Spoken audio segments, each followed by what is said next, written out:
آپ صلی اللہ علیہ وسلم کا اسم گرامی محمد ہے۔ دیگر آسمانی کتابوں میں آپ صلی اللہ علیہ وسلم کا نام احمد ہے۔ آپ صلی اللہ علیہ وسلم قبیلہ قریش کے ایک اعلیٰ خاندان بنو ہاشم سے تعلق رکھتے تھے۔ والد ماجد کا نام عبداللہ اور والدہ کا نام آمنہ ہے۔ آپ صلی اللہ علیہ وسلم کی ولادت بسعادت 12 ربیع الاول بروز پیر مطابق 20 اپریل 571 کو ہوئی۔ آپ صلی اللہ علیہ وسلم کی ولادت سے پہلے ہی والد ماجد کا انتقال ہو گیا۔ عمر مبارک تقریباً 6 سال کی ہوئی تو والدہ ماجدہ بھی وصال فرما گئی اور آپ صلی اللہ علیہ وسلم کی پرورش دادا جان حضرت عبد المطلب نے کی۔ 2 سال کے بعد 8 سال کی عمر میں دادا جان کا بھی انتقال ہو گیا اور پرورش کی ذمہ داری آپ صلی اللہ علیہ وسلم کے چچا ابو طالب نے سنبھالی۔ والدہ ماجدہ نے بچپن میں آپ صلی اللہ علیہ وسلم کو حضرت حلیمہ سعدیہ کے ساتھ ان کے قبیلے بھیج دیا جہاں وہ آپ صلی اللہ علیہ وسلم کو دودھ پلاتی رہی۔ اس عرصے میں آپ صلی اللہ علیہ وسلم سے بے شمار برکات کا ظہور ہوا۔ تجارت آپ صلی اللہ علیہ وسلم کا خاندانی پیشہ تھا۔ 13 سال کی عمر میں آپ صلی اللہ علیہ وسلم نے پہلی بار اپنے چچا ابو طالب کے ساتھ ملک شام کا تجارتی سفر فرمایا، جبکہ 23 سال کی عمر میں تجارت کے لیے حضرت خدیجہ رضی اللہ تعالیٰ عنہا کا مال لے کر ان کے غلام میسرہ کے ساتھ ملک شام کا دوسرا سفر کیا۔ پہلا نکاح 25 سال کی عمر میں حضرت خدیجہ رضی اللہ تعالیٰ عنہا سے فرمایا اور جب تک وہ حیات رہی دوسرا نکاح نہ فرمایا۔ آپ صلی اللہ علیہ وسلم کی 11 ازواج مطہرات کے اسماء گرامی یہ ہے: نمبر 1 حضرت خدیجۃ الکبریٰ، نمبر 2 حضرت سودا، نمبر 3 حضرت عائشہ، نمبر 4 حضرت حفصہ، نمبر 5 حضرت سلمہ، نمبر 6 حضرت حبیبہ، نمبر 7 حضرت زینب بنت جہش، نمبر 8 حضرت زینب بنت خزیمہ، نمبر 9 حضرت میمونہ، نمبر 10 حضرت جویریہ، نمبر 11 حضرت صفیہ رضی اللہ تعالیٰ عنہ۔ آپ صلی اللہ علیہ وسلم کی 3 باندیوں کے نام یہ ہے: نمبر 1 حضرت ماریہ قبطیہ، نمبر 2 حضرت ریحانہ، نمبر 3 حضرت نفیسہ رضی اللہ تعالیٰ عنہ۔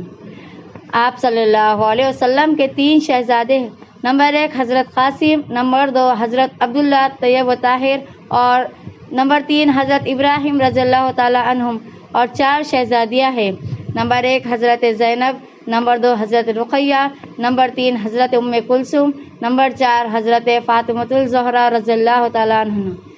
آپ صلی اللہ علیہ وسلم کے تمام اولاد مبارک حضرت خدیجہ رضی اللہ تعالیٰ عنہ سے ہوئی، البتہ حضرت ابراہیم رضی اللہ تعالیٰ عنہ حضرت ماریہ قبطیہ رضی اللہ تعالیٰ عنہ کے شکم سے پیدا ہوئے۔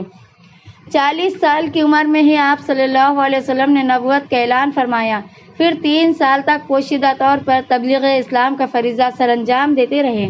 خواتین میں سب سے پہلے آپ صلی اللہ علیہ وسلم کی زوجہ حضرت خدیجۃ الکبریٰ رضی اللہ تعالیٰ عنہ، مردوں میں سب سے پہلے حضرت ابوبکر صدیق رضی اللہ تعالیٰ عنہ اور بچوں میں سب سے پہلے حضرت علی المرتضیٰ رضی اللہ تعالیٰ عنہ اسلام لائے۔ اعلان نبوت کے چوتھے سال آپ کھلے عام دین اسلام کی تبلیغ فرمانے لگے۔ شرک و بت پرستی کی کھلم کھلا برائی بیان فرمانے لگے، جس پر کفار آپ صلی اللہ علیہ وسلم کی مخالفت پر کمر بستہ ہو گئے۔ نیز آپ صلی اللہ علیہ وسلم کو اور دیگر مسلمانوں کو طرح طرح کی تکلیفیں دینے لگے۔ کفار نے آپ صلی اللہ علیہ وسلم کے خاندان والوں کا مکمل بائیکاٹ کر کے ایک پہاڑ کی گھاٹی تک محصور کر دیا، جسے شعیب ابی طالب کہا جاتا ہے۔ یہاں آپ صلی اللہ علیہ وسلم 3 سال رہے اور آپ کو بڑی مصیبتوں کا سامنا کرنا پڑا۔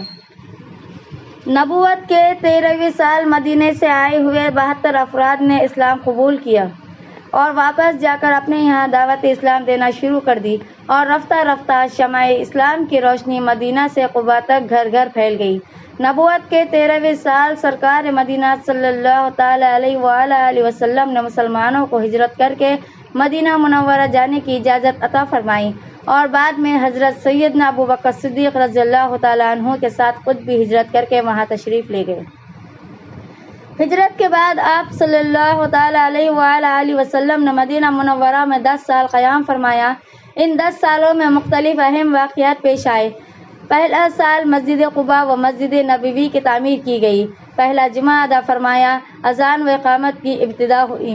دوسرا سال قبلہ تبدیل ہوا، یعنی بیت المقدس کے بجائے خانہ کعبہ کی طرف منہ کر کے نماز پڑھنے کا حکم دیا گیا۔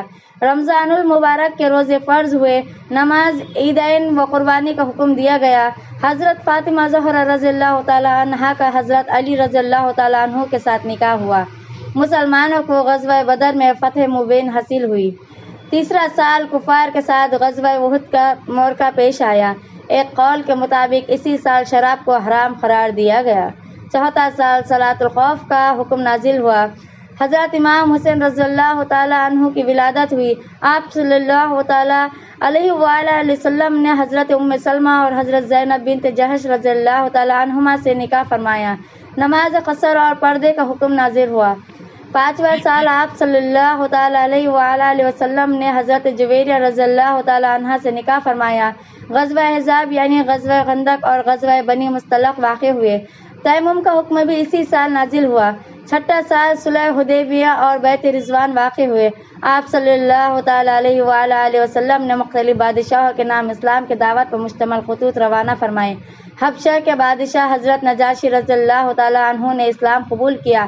اسی سال آپ صلی اللہ علیہ وسلم پر جادو کیا گیا اور اس کے توڑ کے لیے سورہ فلق و سورہ ناس نازل ہوئے۔ ساتواں سال غزوہ خیبر اور غزوہ ذات الرقاع واقع ہوئے۔ آپ صلی اللہ تعالی علیہ وآلہ وسلم نے حضرت ام حبیبہ، حضرت صفیہ اور حضرت میمونہ رضی اللہ تعالی عنہ سے نکاح فرمایا۔ حضرت علی المرتضی رضی اللہ تعالی عنہ کی نماز عصر کے لیے آپ صلی اللہ تعالی علیہ وآلہ وسلم کی دعا سے سورج واپس پلٹا۔ آٹھواں سال آپ صلی اللہ تعالی علیہ وآلہ وسلم کے لخت جگر حضرت ابراہیم رضی اللہ تعالی عنہ کی ولادت ہوئی۔ غزوہ حنین واقع ہوا۔ مکہ مکرمہ فتح ہوا۔ نواں سال حج کی فرضیت کا حکم نازل ہوا۔ غزوہ تبوک واقع ہوا، جس کے لیے صحابہ کرام علیہم الرضوان نے دل کھول کر مالی امداد کی۔ 10واں سال اللہ کے حبیب صلی اللہ تعالی علیہ وآلہ وسلم کے لخت جگر حضرت ابراہیم رضی اللہ تعالی عنہ کا وصال ہو گیا، اور اسی سال آپ صلی اللہ علیہ وسلم نے حج ادا فرمایا، جسے حجۃ الوداع کہا جاتا ہے۔